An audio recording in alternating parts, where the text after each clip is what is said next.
Hi, I've got a second dish I'm starting now for these Thanksgiving appetizers. We're going to do some Brussels sprouts with bacon that we're going to roast. And right now this is just the bacon, so I do not normally do pork. But I will tell you, for this dish for Thanksgiving, I do enjoy the pork bacon better. I prefer to buy the uncured. My preferred brand is the Applegate uncured bacon. And I like for this, I believe it's called uncured Sunday bacon is what the label will say. So you can see here, and I cut it up before I cook it. Instead of having to cook it and then crumble it, I just go ahead and cut it up. Now, when you're dealing with raw meat, you need to make sure you keep your utensils separate. So I used a knife and a cutting board to cut this. Those are now in the sink. And then I have some Brussels we're going to cut up.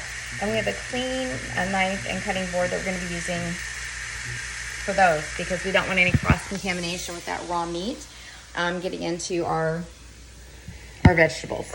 So that's what we're going to do with that.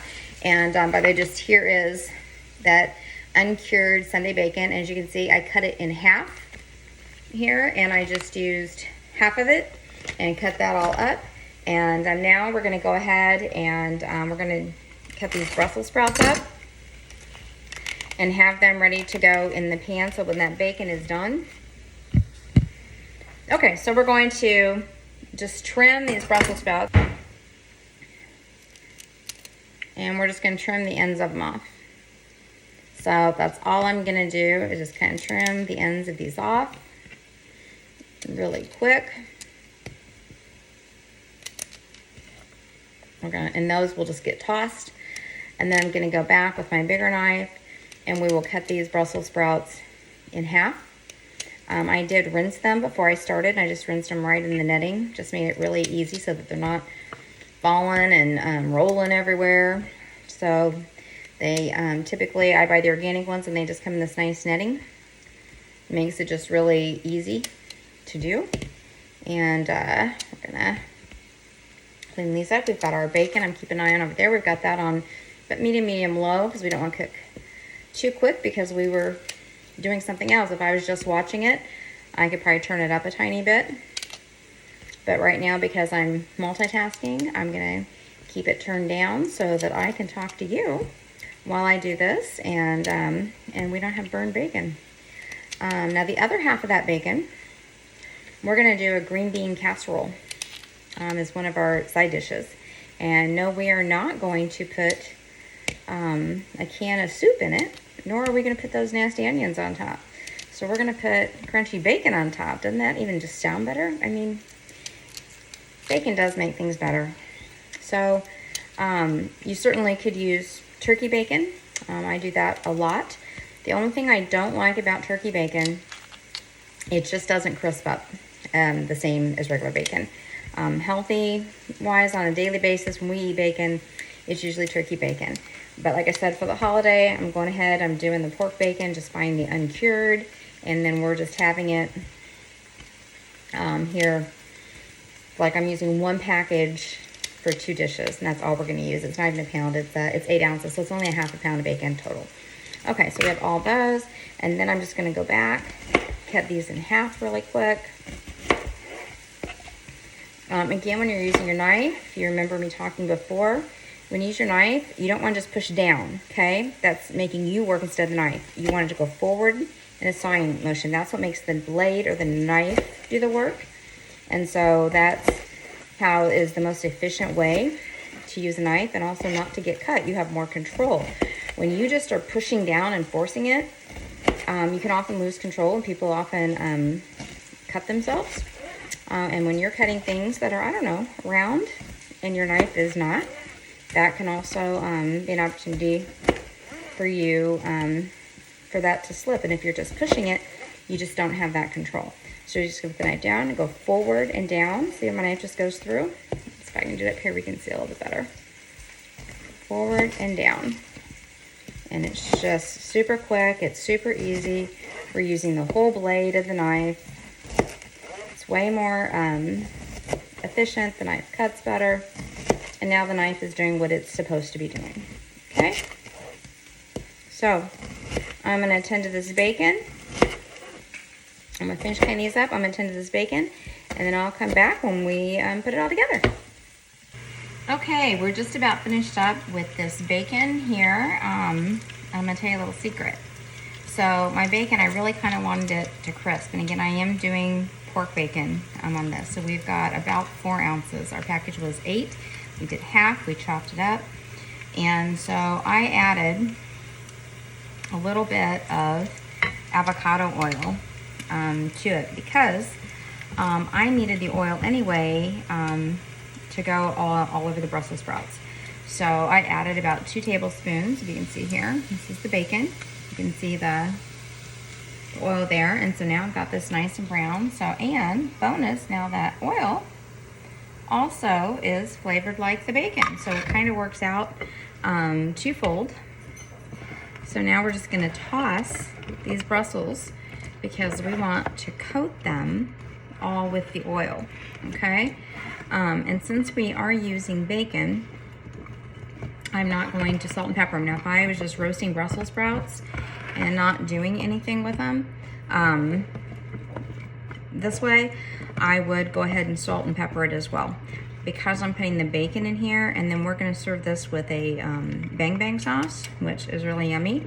So it's kind of a spicy mayo. So since we're doing that, we are not going to put any salt and pepper or anything on these. So this is just the Brussels sprouts with the bacon in that oil, as you can see.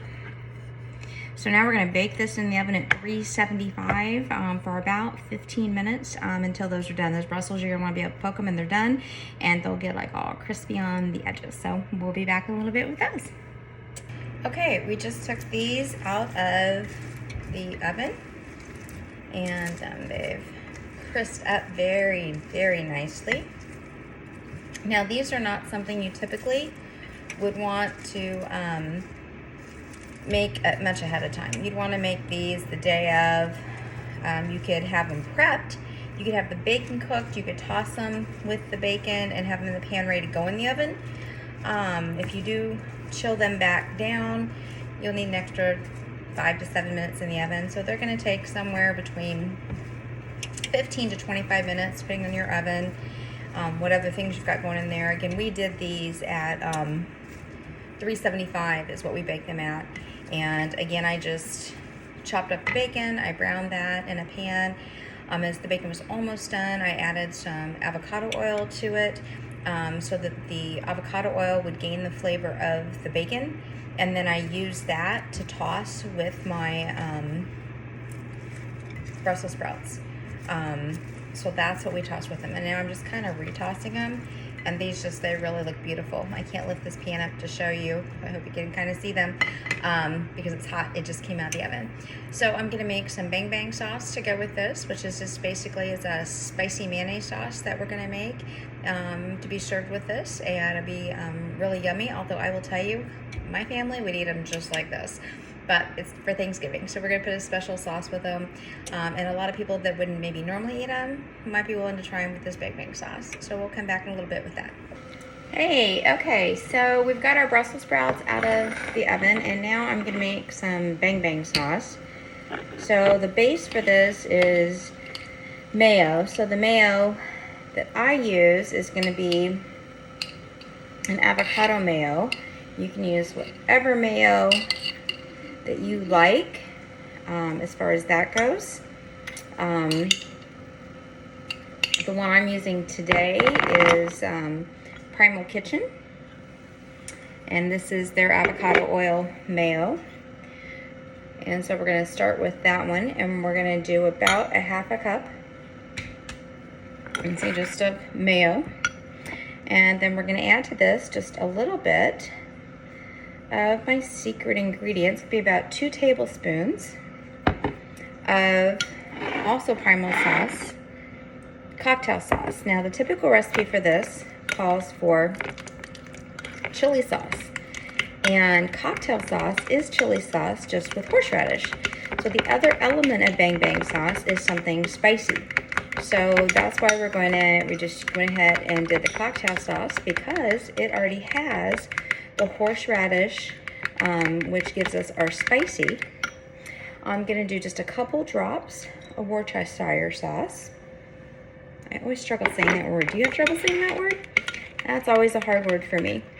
So, and then we're gonna do just a few drops, maybe a teaspoon of the Chalk Zero maple syrup. So that's a sugar-free maple syrup. So now we've got the spicy, we've got the sweet, okay, and then this is a mayo base, and this is gonna be the Bang Bang sauce.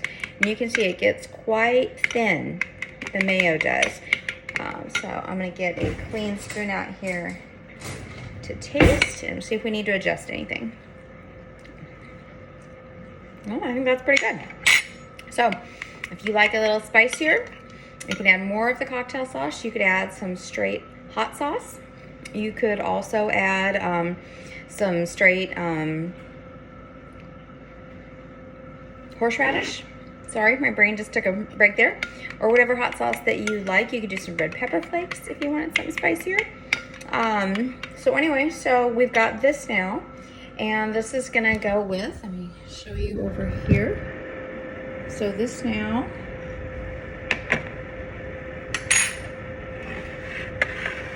goes with, we have our sauce, and it goes with our Brussels. I'm gonna take a little bite, a little Brussels here. Gotta get some bacon with it, because that's the best part, right? We'll do a couple pieces of bacon. And then I'm gonna dribble a little sauce over for a taste. Oh, man, that's good. Really tasty. Again, I love the Brussels and just the bacon, but the sauce is really great if you want to have something a little different, or maybe for some people that wouldn't be as likely to eat the Brussels. It really is a nice compliment. So I hope you have a great Thanksgiving and try something new and try something healthy. Happy Thanksgiving.